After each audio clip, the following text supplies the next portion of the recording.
में साझा किया हुआ है। श्रीमद् भगवत गीता के श्लोकों के शुद्ध उच्चारण और उनके अर्थों पर हम लोग बात कर रहे थे, चर्चा कर रहे थे।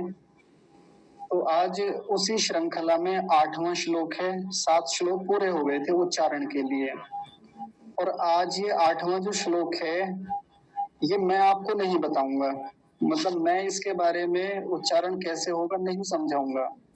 आज के श्लोक का उच्चारण कराएंगी आशी बिटिया, जिन्होंने एक दिन कक्षा में एक श्लोक सुनाया था, और आपको मैंने उनके बारे में बताया था कि बहुत शुद्ध उच्चारण उनका है।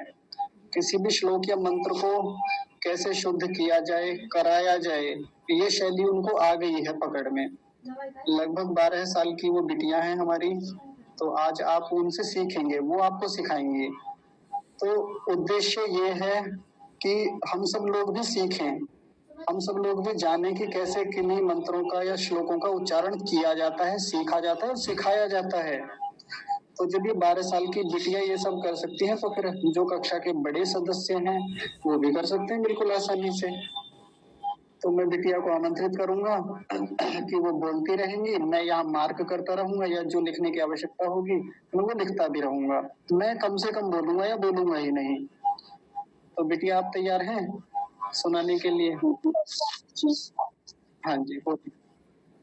सभी को सादर नमस्ते। तो मैं मतलब सीधे श्लोक पर ही आती हूँ। हम सबसे पहला शब्द देखेंगे। इसमें हम जैसे मतलब थोड़ा सा लंबा है, तो हम इसे मतलब कुछ भागों में बांट सकते हैं। तो सबसे पहला भाग हम बांटेंगे भवान, फिर भीष और फिर मश्च। आप चाहें तो वो दूसरे और तीसरे भाग को साथ में रख सकते हैं, लेकिन अगर आपको थोड़ी कठिनाई हो रही है तो आप मतलब अलग अलग भी रख सकते हैं। तो हम सबसे पहले भाग पर आते हैं, भवान। इसमें हमें बस नकार का ध्यान देना है कि वो उसके नीचे हलंत लगाए, आधा है नकार, तो हम उसे भवान नहीं बोलेंगे। अगर वो पूरा होता तब हम भवान बोलते, लेकिन अभी आधा है तो इसका उच्चारण होगा भवान। फिर दूसरे भाग में भी ऐसा ही है, जो अंतिम अक्षर है वो आधा है, तो भीष। इसमें हम ध्यान देंगे कि जो मूर्धन्य शकार है उसका उच्चारण हम तालव्य शकार से थोड़ा अलग करें। भीष, इसका उच्चारण हम मूर्धा से करेंगे। तो पहले और दूसरे भाग को मिलाकर भवान भीष, भवान भीष। जो अंतिम भाग है मश्च, इसका हम मतलब हमें ध्यान देना है कि जो शकार है वो आधा है और उसी के साथ में चकार जुड़ा है, तो हम उसका उच्चारण मश्च करेंगे। उसे हम शकार को पूरा नहीं बनाएंगे, मश्च। तो एक बार पूरे शब्द का उच्चारण देखते हैं, भवान भीष्मश्च, भवान भीष्मश्च। अगले शब्द पर चलते हैं, कर्णश्च। ये तो आसान है, जो अंतिम 2 अक्षर है वो तो पिछले मतलब शब्द में भी आए थे। और जो पहला भाग मतलब कर्ण, ये तो मतलब आसानी है, हमें णकार का मतलब उच्चारण का ध्यान देना है। उसके नीचे हम हलंत जैसा नहीं लगाएंगे, वो पूरा ही होगा, तो इसका उच्चारण है कर्णश्च, कर्णश्च। फिर अगला शब्द कृपश्च। इसमें ककार के नीचे ऋकार है, तो हम उसका ध्यान देंगे। तो वैसे तो ये आसान ही है, कृपश्च। हम इसे कृपश्च नहीं बोलेंगे, इसमें मतलब ऋकार है, रेफ नहीं है, तो कृपश्च, कृपश्च। ये भी आसान है। अब अगले शब्द पर चलते हैं। ये थोड़ा लंबा है, तो हम इसे भागों में मतलब विभाजित करेंगे। पहला भाग हम समिति रख सकते हैं, समिति। फिर दूसरा भाग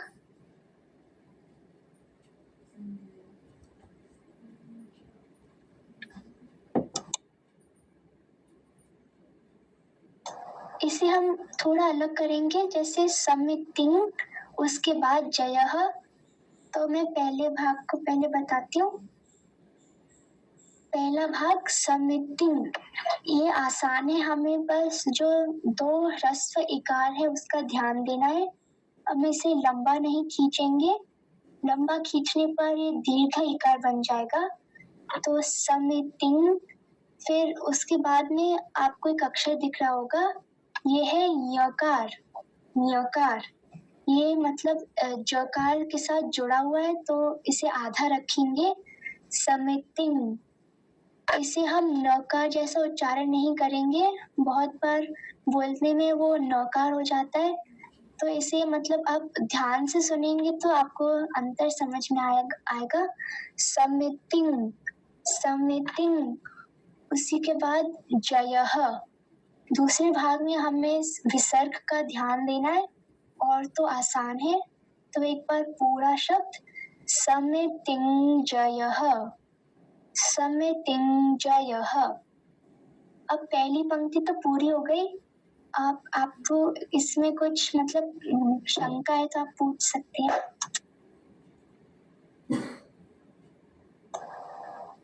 आप सभी को समझ में आ गया? बात हमें बता दीजिए। आप एक बार फिर बोल सकते हैं? प्रभा में बताइए। जी। भवान् भीष्मश्च कर्णश्च कृपश्च समितिञ्जयः। समझ में आया आप सभी को?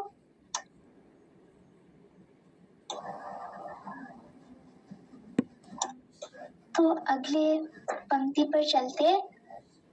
इसमें पहला शब्द हम इसे दो भाग में बांटेंगे, अश्वत्थ और थामा। अश्वत्थ और थामा, पहले भाग को देखते हैं।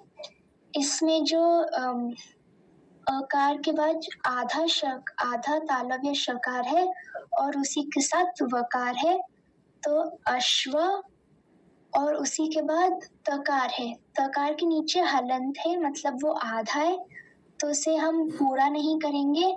अश्वत, अश्वत नहीं कहेंगे, अश्वत्थ, अश्वत्थ। और तालव्य शकार का ध्यान देंगे, बहुत बार बोलने में ये सकार हो जाता है, अस्वत्थ हो जाता है, तो हमें उसे अस्वत्थ नहीं करना है, अश्वत्थ, अश्वत्थ।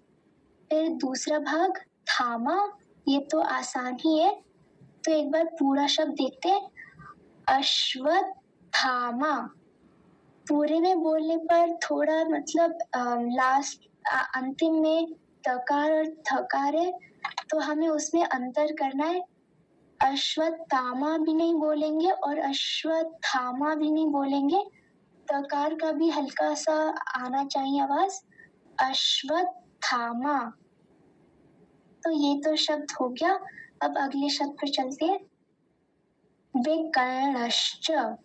आपने ऊपर देखा होगा कि इसी के जैसा कर्णश्च आया था, इसमें बस वो वकार के साथ ह्रस्व इकार जुड़ गया है, विकर्णश्च, विकर्णश्च। ये तो आप सभी को पता है, तो मैं अगला शब्द बताती हूँ।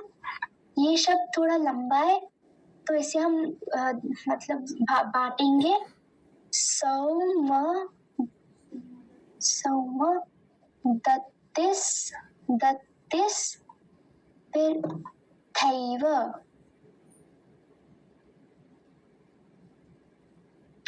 तो पहला भाग तो आसान है, सौम। इसमें हम औकार का ध्यान देंगे, सोम नहीं बोलेंगे, सौम, सौम। फिर अगला भाग दत्तिस। इसमें आप तकार को देखेंगे तो आधा तकार के साथ पूरा तकार, मतलब पूरे तकार के साथ आधा तकार भी है, तो इसे हम दत्तिस नहीं बोलेंगे, दत्तिस। उसमें थोड़ा जोर लगाएंगे, दत्तिस, दत्तिस, दत्तिस। तो अगला भाग तथैव। तथैव, इसमें हम तथैव नहीं बोलेंगे क्योंकि ऊपर ऐकार है। अगर एकार होता तो हम तथैव बोलते, लेकिन अभी ऐकार है तो तथैव। तो एक बार पूरा शब्द देख लेते। सौम दत्तिस् तथैव। सौम दत्तिस् तथैव। सौम दत्तिस् तथैव। फिर अगला शब्द, ये तो आसान है, सिर्फ च। तो मैं पूरी पंक्ति एक बार बता देती हूँ।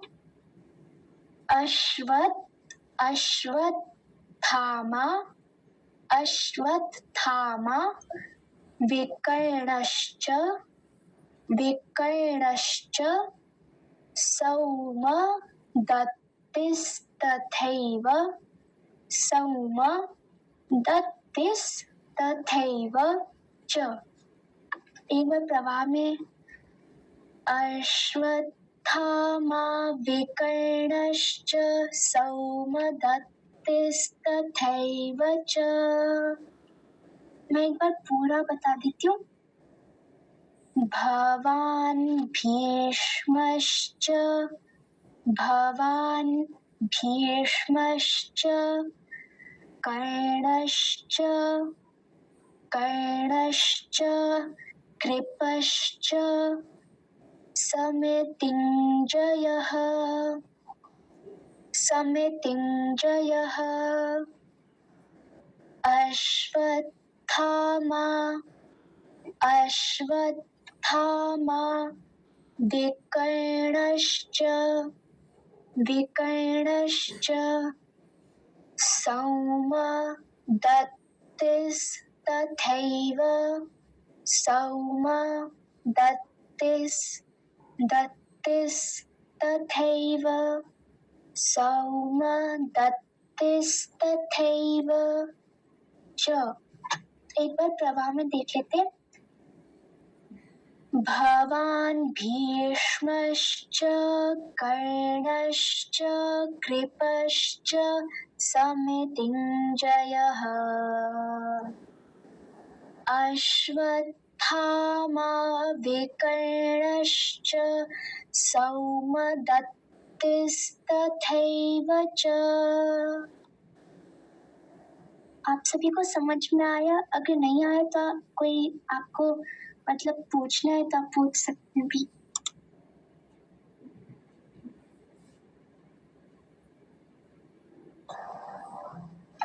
किसी को पूछना है? अति शोभनम। धन्यवाद। बहुत सुंदर समझाया आपने। तो अब मैं आप सभी से सुनूं। जिसको भी सुनाने वो अपने हाथ उठा सकते हैं।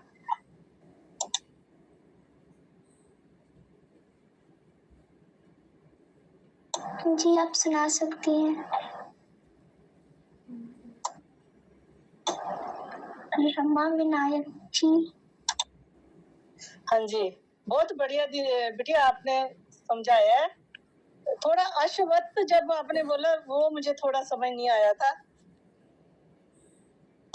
जी मैं एक बार बता देती हूँ। अश्वत्थ। वत्त बोलना है या कैसे बोलना है? अश्वत्थ।